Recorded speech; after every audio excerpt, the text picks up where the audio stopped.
ഇതിനെ സംബന്ധിച്ച് പറഞ്ഞാൽ ഇപ്പോൾ രണ്ട് വിഷയങ്ങളായി കഴിഞ്ഞു സിനിമയുമായി ബന്ധപ്പെട്ട്. ഒന്ന് സിനിമാ നടനുമായി ബന്ധപ്പെട്ട കാര്യവും പിന്നെ കഴിഞ്ഞ ദിവസം നമ്മൾ എടുത്ത കേസുമാണ്. അപ്പൊ കഴിഞ്ഞ ദിവസം എടുത്ത കേസിനെ സംബന്ധിച്ച് ഞാൻ ആദ്യം ഒരു കാര്യം പറഞ്ഞുകൊള്ളട്ടെ. അതായത് കഴിഞ്ഞ ദിവസം എടുത്ത കേസിൽ രണ്ട് തരത്തിലാണ് നമ്മൾ അതിനെ വ്യൂ ചെയ്യുന്നത്. ഒന്നെന്ന് പറയുന്നത് വളരെ ചെറുപ്പക്കാരായിട്ടുള്ള സിനിമയിൽ ലൈവായി നിൽക്കുന്ന സംവിധായകരാണ് അതിൽ മയക്കുമരുന്നോടുകൂടി പിടിയിലായിരിക്കുന്നത്. അത് വളരെ ഖേദകരമായ ഒരു സംഭവമാണ്. പക്ഷെ ഇതിനകത്ത് ഒരു സന്തോഷം തരുന്ന ഒരു കാര്യം എന്താണെന്ന് വെച്ചാൽ സിനിമ മേഖലയിൽ ഉള്ളവർ തന്നെ ഇതിനെതിരായി നീങ്ങാൻ ആരംഭിച്ചു എന്നുള്ളത് സ്പഷ്ടമായി കഴിഞ്ഞു. കാരണം അവരിൽ നിന്ന് കിട്ടിയ രഹസ്യ വിവരത്തിന്റെ അടിസ്ഥാനത്തിലാണ് നമ്മൾ കഴിഞ്ഞ ദിവസം ആ സംവിധായകർക്കെതിരായിട്ട് കേസെടുത്തത്. അപ്പൊ സിനിമാ രംഗത്ത് മയക്കുമരുന്നിന്റെ ശുദ്ധീകരണത്തിന്റെ ഒരു തുടക്കം എന്ന് പറയുന്നത് അതിനുള്ളിലുള്ള ആളുകൾ തന്നെ തുടങ്ങി എന്ന് പറയുന്നത് വളരെ ശുഭകരമായ ഒരു കാര്യമാണ്. അതാണ് അതിനെ കുറിച്ച് എനിക്ക് പറയാനുള്ളത്.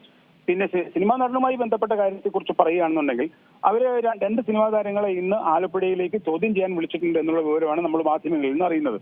പക്ഷെ അതിനകത്ത് ചോദ്യം ചെയ്താൽ തന്നെയും അവരെ പ്രതികളാക്കി മാറ്റുന്നതിനുള്ള സാധ്യത എത്രത്തോളം എന്ന് നമ്മൾ പരിശോധിച്ചാൽ അത് വളരെ കുറവാണെന്നാണ് എന്റെ ഒരു അഭിപ്രായം. എന്റെ ഒരു പരിചയം വെച്ചിട്ട് ഞാൻ പറയുകയാണെന്നുണ്ടെങ്കിൽ അവരെ ചോദ്യം ചെയ്താൽ തന്നെയും അതിനകത്ത് ഗൂഢാലോചന എന്ന് പറയുന്ന 29 എന്ന് പറയുന്ന സെക്ഷനാണ് നമുക്ക് അവരെ അട്രാക്ട് ചെയ്യാൻ സാധ്യതയുള്ളത്. അത് ഏത് നിയമമാണോ ഈ പറയുന്ന പ്രതികൾക്കെതിരായിട്ട് ചുമത്തിയിട്ടുള്ളത് അതേ നിയമവും അതേ ശിക്ഷയും കിട്ടുന്നതാണ് ഈ സംഭവം എന്ന് പറയുന്നത്. അത് 10 വർഷം തടവും 1 ലക്ഷം രൂപ പിഴയുമുള്ള ശിക്ഷയാണ് ഇപ്പോൾ അത് പിടികൂടിയ സ്ത്രീക്കും കൂടെയുള്ളവർക്കും എതിരായിട്ട് ചുമത്തിയിട്ടുള്ളത്.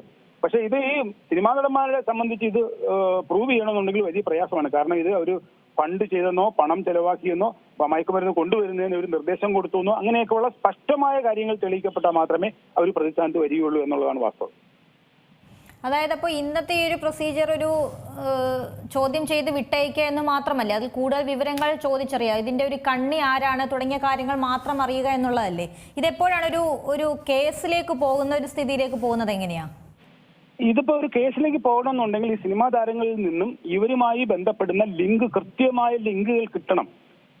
അവരിൽ നിന്ന് മയക്കുമരുന്ന് വാങ്ങിയിട്ടുണ്ടെങ്കിൽ എന്നൊക്കെ വാങ്ങിയിട്ടുണ്ട്, ആരാണ് ഇടനില നിന്നത്, ഇവർ ഫോൺ വഴി ഓർഡർ കൊടുത്തിട്ട് പണം എങ്ങനെയാണ് കൊടുത്തിട്ടുള്ളത്, ഇത് ആരാണ് കൊണ്ടുവന്ന് ഇവർക്ക് നൽകിയിട്ടുള്ളത്, ഇങ്ങനെയുള്ള കാര്യങ്ങൾ കൃത്യമായി ഈ കണ്ണികളെല്ലാം തെളിഞ്ഞു വന്നാൽ മാത്രമേ അതിനകത്തേക്ക് ഒരു കോൺസ്പിറസി ഭാഗം പ്രൂവ് ചെയ്യപ്പെടുന്നുള്ളൂ, അതിനകത്തൊരു ലിങ്ക് വരുന്നുള്ളൂ. അങ്ങനെ ഒരു ലിങ്ക് വന്നാൽ മാത്രമേ ഇതിനകത്തൊരു കേസിലേക്ക് പോകാൻ കഴിയുള്ളൂ. അത് ഇന്നോ നാളെയോ സംഭവിക്കുമെന്ന് നമുക്ക് പ്രതീക്ഷിക്കാൻ പറ്റില്ല.